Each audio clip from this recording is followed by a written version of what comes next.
Hey everyone, I'm 25, female, and today I'm here because I feel like I'm being cornered by my family. My father passed away when I was 4 years old, and my mother, bless her heart, decided to give all her life to me. She did everything to make sure that I had a decent life, the best education, and everything. She ensured that I never felt the absence of a father figure in my life, and I appreciated her for that a lot. That is why, when I was 16 and my mother asked me if I would be comfortable with her dating, I was very supportive. I wanted her to find her happiness very badly. I felt like she had already given so much for me. If I did not do the same, it would have been unfair. Plus, I wanted her to find her happiness in the company of a man, which is something she did not allow herself to feel after my dad passed away. So trust me, I was very supportive of her finding love. The first few guys she dated did not hit it off with her. Not only was she a single mother, she was a mother who knew how to pull her weight and hold her ground. So I suppose she intimidated them, which in my opinion was a good thing because she deserved nothing less than the perfect man. That is why when she started dating Joe, fake name, and the relationship lasted for more than 6 months, I was happy to see it. Joe was seemingly everything that my mother could want for in a relationship.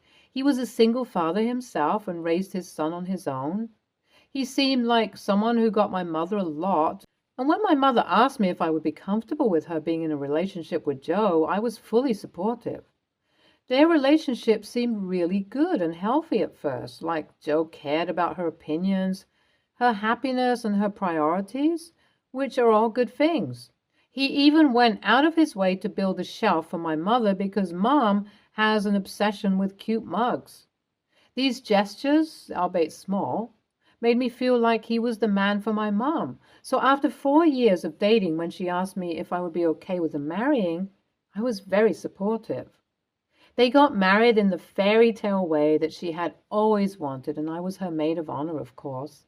But everything sort of changed right after the wedding. After the wedding, Joe and his son, Bill, again fake name, moved in with us. Bill is 2 years younger than me. He was 18 and I was 20. The moment they moved in with us, things changed overnight.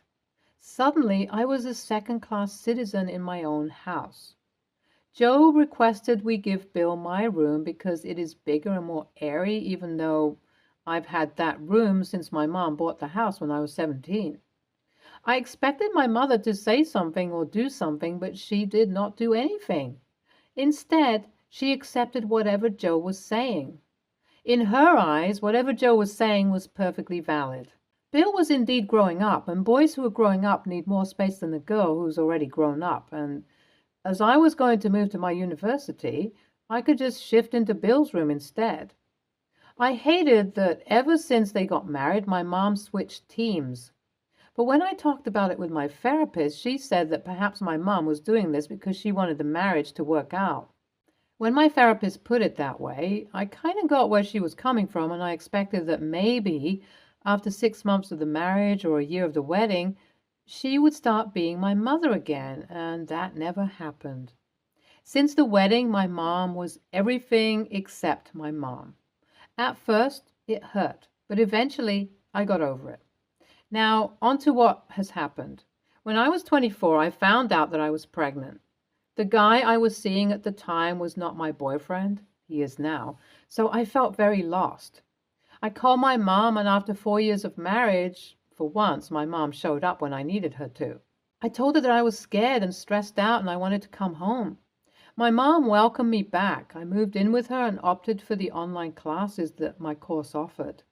While I was staying in the room that was originally Bill's, I was happy to be around my mom while going through such an emotional moment of my life. My mom supported my decision when I said I wanted to keep the child, and she was there for me whenever I had to go for the OB/GYN appointments. I can never thank her for that, but Joe did not like it. In Joe's eyes, I was being extremely promiscuous, and this was God's way of punishing me. By being in the house, I am bringing the same bad luck to him and his son. I know it made no sense, and before you ask, Joe was not a religious person, so hearing him say all of this shocked me. I did my best to avoid him, but one day we ended up having a huge fight over something really trivial. I think it was because I had some cravings at ungodly hours and had gone down to the kitchen to eat something, and the food that I had was something that he was planning on eating that next day. I was more than happy to buy him a box of donuts. Yes, it was Dunkin's. And he simply did not care. He did not want to come to negotiations. In his eyes, I was being a little thief, and he did not want me living under the same roof as him. He was being very rude to me, and when I expected my mother to say something, my mother was silent. She simply did not open her mouth or make a peep. It broke my heart. That led to me being kicked out of my house when I was 6 months pregnant. My boyfriend pulled through when I was homeless. We started living together, and our relationship became quite steady by taking that decision. When I had my child, my mom did not show up. Based on whatever she mentioned, it was because Joe did not want her to support my bad decision of getting pregnant out of wedlock or something. Since then, we have not been talking much. Every time I have reached out to my mom, she has allowed Joe to get the best of her and not let us speak. So when my mother finally reached out to me 2 days ago, I was very excited. She has been my best friend since I was a child, and I missed having her a lot. But when I realized why she had reached out to me, it pissed me off. Turns out, Bill got a girl pregnant and decided to promptly marry her without having any plans for his finances and future, and now Mom and Joe want me to house Bill and sister-in-law. It was very clear that the idea was Joe's because after 30 seconds of my mom bringing up the topic, he snatched the phone from my mom and started demanding that I house Bill and sister-in-law. I promptly refused him, and he started going off on me, saying how family never leaves and whatnot. I obviously reminded him about the time he kicked me out of the house over donuts, and he called me TA and hung up on me. Since then, I have been receiving voicemails from him, Bill and Mom, and insulting me and telling me how I am disappointing person for not being there for the family. I told my boyfriend about this, and he thinks I'm doing the right thing by not letting them come over, but at the same time, I feel so guilty. I feel like a TA whenever I hear my mom's voicemail telling me how disappointed she is with me. So, am I a TA? Update 1.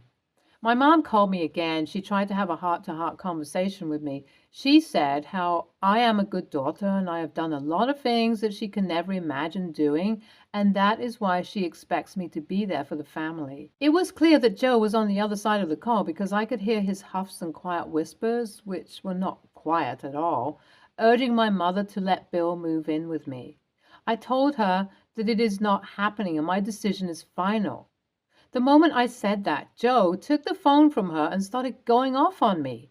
He called me selfish and ungrateful. He said that when he knew me the first time, he knew that I was an ungrateful little brat. And he thought that after marrying my mom, he would have been able to fix me. But because my mother was so gentle with me, I dare to behave the way that I am behaving right now. I should be ashamed that despite being the oldest of the siblings, I'm not willing to take care of Bill and sister-in-law. I should be ashamed for not providing for the family, and on top of that, I should be ashamed of having a child without being married. While he was going off on me, my mom barely said a single word. I broke down and asked my mom why she would let Joe speak with me like this.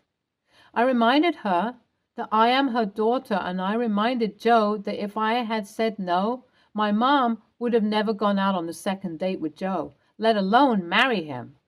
So he should speak with me with a little bit of respect. Joe did not say anything and just hung up on me. So that was something. Update 2. Hey everyone, thank you for pointing out the signs of abuse. I'm also thinking that my mother is being abused by Joe. I've been trying to reach out to her and have that conversation, but as I have mentioned so far, she's not open to having a conversation with me because of Joe having this monopoly on her daily life. But I will definitely try doing whatever is necessary to get her out of that situation. I'm probably going to leave a voicemail for her and see how that ends up for both of us. Wish me luck. Update 3. The voicemail surprisingly worked. My mom and I met for coffee 3 days after I sent the voicemail, and she broke down when we met. She told me that while Joe is not abusive verbally, but he has been emotionally quite abusive. Since they got married, she tried to be up to his standards and work out everything accordingly, but it did not work out the way she thought. His demands simply never stopped, and she knew that she was denying me of things that were rightfully mine, but she could not stop because she felt like she finally had a shot at being happy. And she would be stupid if she did that. I told her that I understand where she's coming from and explained why I thought she was being abused. She went through the comments you guys left and decided that she would take the necessary steps regarding that, and she apologized for not being there for me for the past 5 years. While a sorry does not fix the absence, I do believe that it is better than nothing, and I appreciate that. So now we just wait and watch. Update 4. Hey everyone. It has been 6 months since my last update, and a lot of things have happened. But I will make it short for you guys. My mom and Joe are divorced. She realized that indeed whatever she had with Joe was no longer healthy for her, and that Joe was kind of binding her to himself and making her dependent on him by taking charge of the finances and everything. They tried to talk it out, and Joe refused to understand where she was coming from and tried to gaslight her into being subservient. That did not end up well, and now my mom is single again. The divorce was a bit grueling, but she came out of it victorious. Bill and sister-in-law have moved out of the house along with Joe, and we do not know what they're up to. We are happy with where we stand now. I'm glad that my child has her in their life, and I'm happy to have my mom back. Thank you for reading so far. Hey, OP, NTA for not allowing Bill and sister-in-law to move in, but I have to say that I am concerned about the safety of your mom. I do not think that she has a healthy relationship with Joe because of how he's acting. I'll not be surprised that he is abusing your mom. Please look into this. NTA, you should not let them come over and live with you. They sound extremely entitled. Your mother has no backbone. They are walking all over you. Next story. I, 25, female, have a friend called Morgan, 27, female.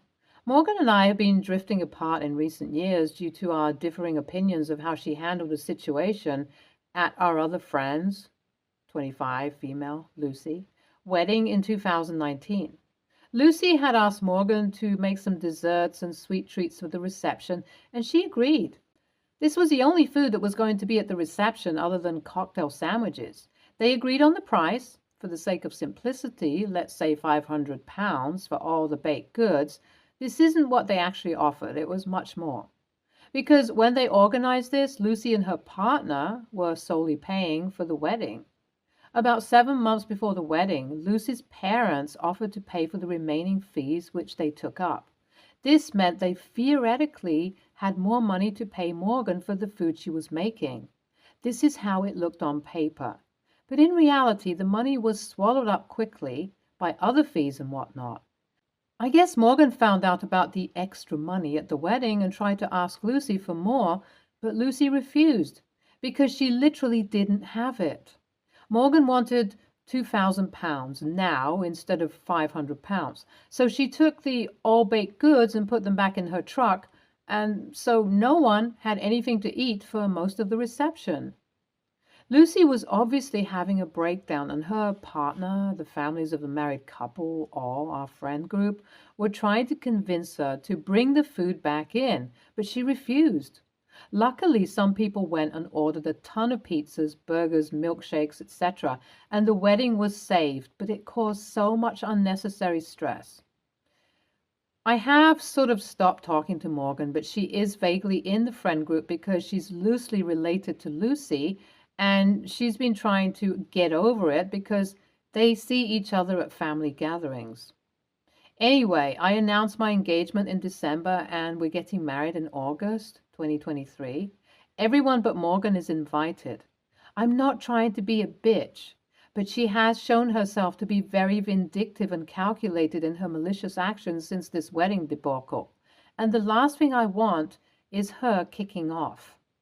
We have a separate group chat that Morgan is not in, but she knows I'm getting married and is upset that she's not invited.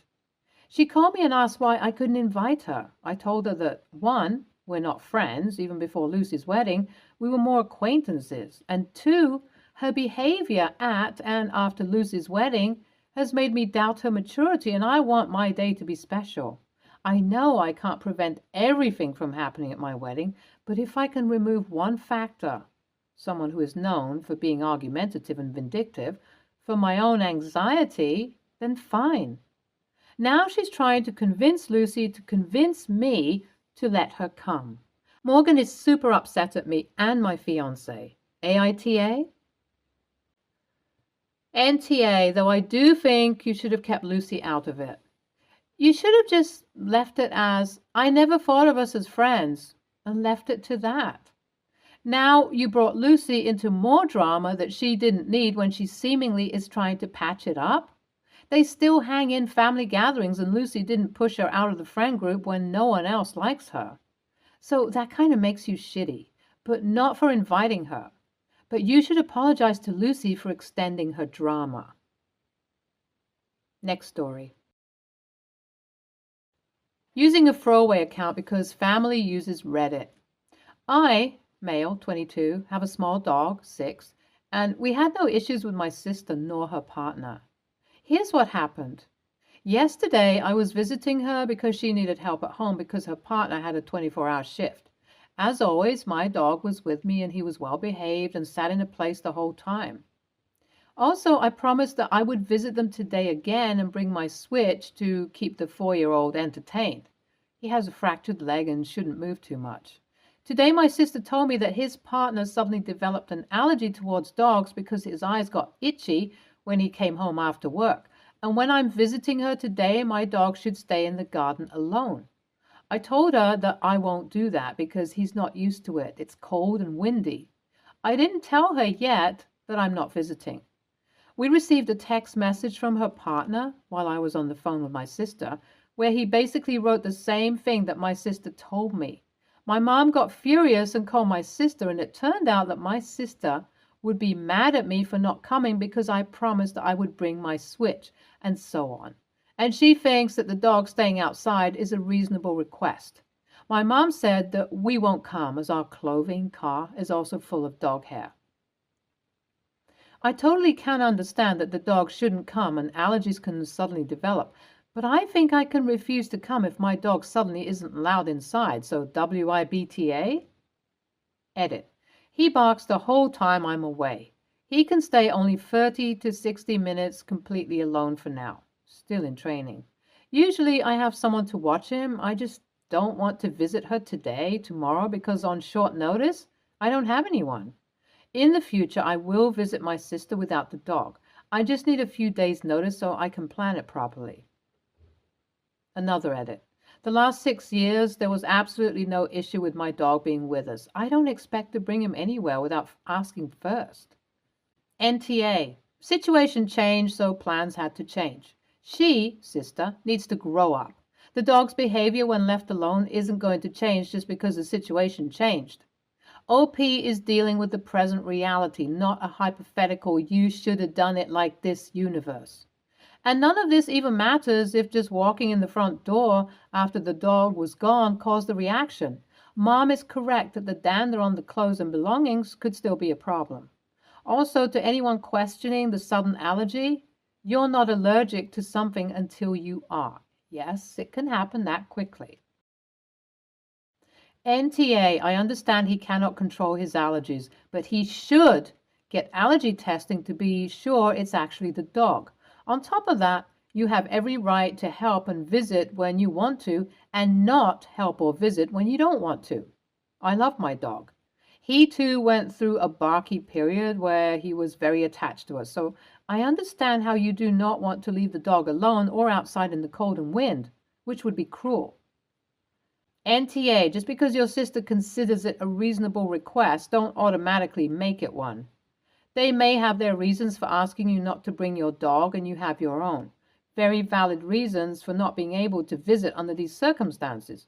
Just because it's family doesn't make it okay for them to push you to do something that is convenient for them, but not for you. Stay tuned for more stories from our girl relationships.